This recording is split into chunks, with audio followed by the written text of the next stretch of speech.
అని అంటూ ఏంటంటే కొంతమంది చాలామంది ట్రోల్ చేయటం ఏంటంటే చిరంజీవి గారు అన్న మాటలే మీరు ఎక్కడోళ్ళు ఎక్కడోళ్ళు కదా, మీరు అక్కడుండి కామెంట్ చేస్తారా, మా చంద్రబాబు నాయుడు గారినే కామెంట్ చేస్తారా, ఈ రకరకాల చెత్తదోలు కొంతమంది రకరకాల కామెంట్ చేయటం మనం చూస్తున్నాం. వాళ్ళకి తెలియంది ఏంటంటే వాళ్ళు పుట్టక ముందు అంటే ఇప్పుడు వాళ్ళకి 40 ఏళ్ళు ఉన్నా సరే 40 ఏళ్ళు ముందే ఆయన ఇక్కడికి వచ్చేసారు. అది మొన్న 2014లో రాష్ట్రం వేరైందేమో కానీ, ప్రాంతీయ పరంగా వేరైందేమో కానీ, తెలుగు పరంగా అయితే రెండు ఒకటే. తెలుగు మాట్లాడే వాళ్ళ పరంగా రెండు రాష్ట్రాల్లో ఒకటే అన్న ఇదే వాళ్ళు గ్రహించుకుంటే మంచిదండి. సో ఫైనల్గా మరి చిరంజీవి గారి వ్యాఖ్యలతో ప్రభుత్వం ఏమైనా స్పందించే అవకాశం ఉందండి? ప్రభుత్వం స్పందించాలండి. స్పందించే కళాకారులను గుర్తించాలన్న ఉద్దేశంతోనే చిరంజీవి గారు ఆ కామెంట్ చేశారు. లేకపోతే ఇక్కడ తెలుగు రాష్ట్రాల్లో అంటే ఒక ముఖ్యమంత్రి తర్వాత అటు తెలంగాణలో కానీ ఇటు ఆంధ్రప్రదేశ్లో కానీ ఒక ముఖ్యమంత్రి తర్వాత హైయెస్ట్ స్థానం ఎవరిదంటే చిరంజీవి గారిది. అటు ఆంధ్రప్రదేశ్లో అయినా సరే ఎక్కడైనా సరే అది మనందరికీ తెలిసిందే. అది ఆయన విలువ తెలియని వాళ్ళు ఏమన్నా అలాగేలాగ వాగుతారేమో కానీ ఏదేమైనా సరే దాన్ని ఒక సలహాగా స్వీకరిస్తే అందులో తెలంగాణ ప్రభుత్వం లేదా ఆంధ్రప్రదేశ్ ప్రభుత్వం ఏం లోపాలతో ఉన్నారనేది అర్థమవుతుంది. అంటే మీరు కొనసాగించండి అని చెప్పడం అది తప్పు కదండి. అంతే, అంతకంటే ఏం కాదు. అది కొనసాగించాలని నేను కోరుకుంటున్నాను. కళాకారుని గుర్తించాలి. ఏదో ఊర్లో అంటారు చూడు, అన్నీ ఉన్నమ్మ అణిగి మనుకుంటే ఏం లేనమ్మ ఎగిరిగిరి పడిందంట. సో మేము టీడీపీ ప్రభుత్వం కానీ కూటమి ప్రభుత్వం కానీ ఒకటే చెప్తున్నాం, ఖచ్చితంగా కళాకారులను ప్రోత్సహించండి. ఎక్కడో ఏపీ నుంచి వచ్చి ఇక్కడ కళాకారులుగా ట్రై చేసే వాళ్ళు కూడా చాలామంది ఉన్నారు. ఇక్కడ ఏపీ నుంచి వచ్చి ఇక్కడ కళాకారులుగా ట్రై చేసే వాళ్ళు చాలామంది. అదే ఏపీలో కళాకారులను ప్రోత్సహించి అంటే ఒక ఫిల్మ్ ఇండస్ట్రీ అంటూ వద్దు, దీంట్లోనే విలీనం చేసి ఒక కళాకారులను ప్రోత్సహించి మీరే తీయండి. దాంట్లో ఏముంది, ఇప్పుడు మనం ఏపీ కారం డబ్బులు లేకుండా లేవు, తెస్తున్నారు అప్పులు ఎట్ట సైడ్ జరుగుతున్నాయి కదా, మీరే కళాకారులు మీరే ఒక ఇది చేయండి. సో ఫైనల్గా కూటమి ప్రభుత్వానికి మేము చెప్తున్నది ఏంటంటే ఖచ్చితంగా కళాకారులను ప్రోత్సహించండి. వాళ్ళ ద్వారా జాబ్స్ అనేటివి క్రియేట్ అవుతాయి, కొన్ని జాబ్స్ అనేటివి క్రియేట్ అవుతాయి. అట్లాగే కళాకారులను ప్రోత్సహించే వాళ్ళు ఎప్పుడైనా మొన్న రీసెంట్గా విజయవాడకు వరదలు వచ్చాయి, అట్లాంటి టైంలో ఖచ్చితంగా హెల్ప్ అనేది చేస్తారు. మీరేం ప్రోత్సహించకుండా వచ్చిన డబ్బులు సైడ్కి సరిపేసుకుంటే రేపు ఎట్లా ఇస్తారు మీరే చెప్పండి. ఇప్పుడు చిరంజీవి గారు 5 కోట్లు ఇచ్చారు, 10 కోట్లు ఇచ్చారు, ప్రభాస్ గారు 100 కోట్లు ఇచ్చారు, మొన్న ఆర్మీకి 1000 కోట్లు ఇచ్చారు ప్రభాస్ గారు. అట్లాంటివి ఎందుకు ఇస్తారు, ఎందుకు ఇవ్వాలి చెప్పండి మీరు, ఎందుకు ఇవ్వాలి? మేము కళాకారులను ప్రోత్సహించినప్పుడు ఎందుకు ఇవ్వాలి? మేము ఖచ్చితంగా ఎఫెక్ట్ అనేది పడుద్ది. అంటే ఏదో అంటారు చూడు, రీసెంట్గా ఎక్కడికో ఒక విజిట్కి వెళ్ళారు పవన్ కళ్యాణ్ గారు. అక్కడ ఒక కుళాయి కట్టి ఆ కుళాయిలో తిప్పితే నీళ్ళు వచ్చాయి, ఒక రాగి బిందు పట్టుకొని ఉద్దానం కుళాయి నీళ్ళు ప్రాజెక్ట్ పూర్తి చేసినోడు కూడా అంత లెవెల్లో బిల్డప్ లేదా, నిజంగా చెప్తున్నా కదా. సరే ఆయనే చేసాడు అనుకుందాం, ఆయనే పూర్తి చేసాడు అనుకుందాం, అంటే పబ్లిసిటీ అంటారు కదా. చంద్రబాబు నాయుడు మెయిన్ పబ్లిసిటీ అంటారు. ఆయన చేసేది ఏమి ఉండదు, చేసేది శూన్యం, పబ్లిసిటీ మటుకు పీక్స్లో ఉంటుంది. కొన్ని సంవత్సరాలుగా అవార్డులు ప్రదానం చేయకుండా ఆపిన ఫలితం అందరూ ఫీల్ అవుతున్నారు. నిన్న రేవంత్ రెడ్డి గారు సర్కారు మంచి నిర్ణయం తీసుకొని చేసిందండి. అలాగే సినీ రంగానికి ఎప్పటి నుంచో చంద్రబాబు నాయుడు గారు వీళ్ళతోటి మంచి అనుబంధం ఉంది కనుక అక్కడ కూడా రాగద్వేషాలకు అతీతంగా మంచి సినిమాలను ప్రోత్సహించి సినీ రంగానికి అవార్డులు ప్రకటించి ఆంధ్రాలో కూడా సినీ రంగాన్ని ప్రోత్సహించాలని చెప్పి అందరూ కోరుకుంటున్నామండి. ధన్యవాదాలు.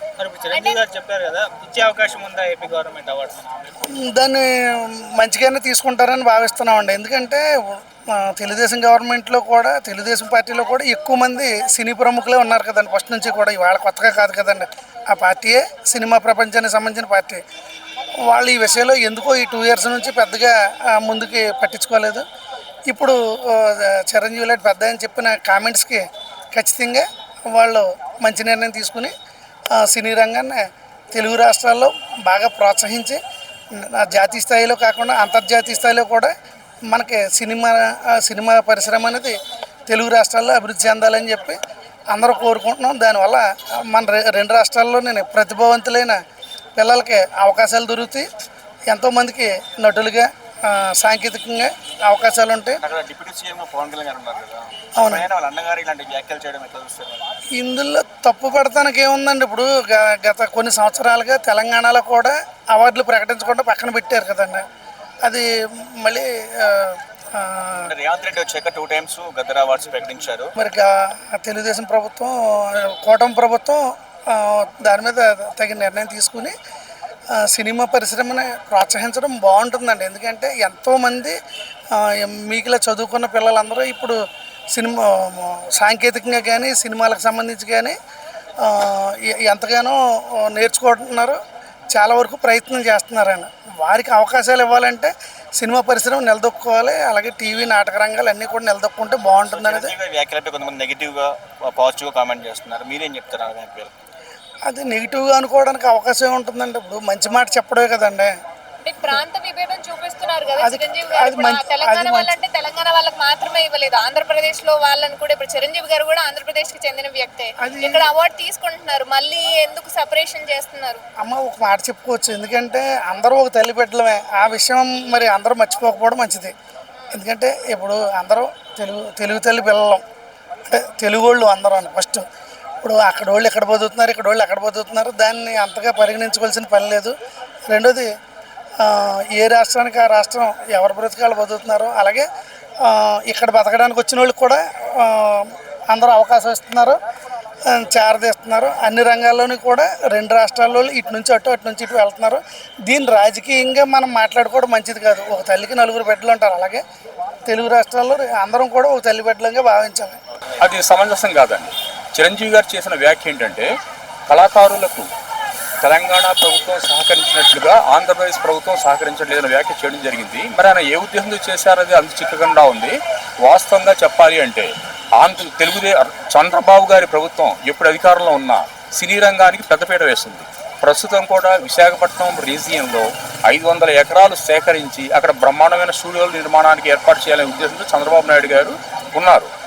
ఈ విధంగా చిరంజీవి గారు ఒకవేళ ఇలాంటి వ్యాఖ్య చేయదలిస్తే స్వయాన ఆంధ్రప్రదేశ్ ఉప ముఖ్యమంత్రి ఆయన తమ్ముడే ఉన్నారు, ఆయనతో చెప్పినా కానీ అది పని అయిపోతుంది. మరి ఆయన ఏ ఉద్దేశంతో చెప్పారనేది అది చిక్కకుండా ఉందండి. ఆ స్టేజ్ మీద చిరంజీవి గారు చెప్పడం అనేది చిరంజీవి గారి స్థాయికి అలా చెప్పడం కరెక్ట్ కాదండి. ఎందుకంటే ఆయన ఒక పరిణితి చెందిన ఆయన ఒక సామాజిక వర్గానికి ఆయన నాయకులు. ఆయన అలాగా చెప్పడం భావ్యం కాదండి.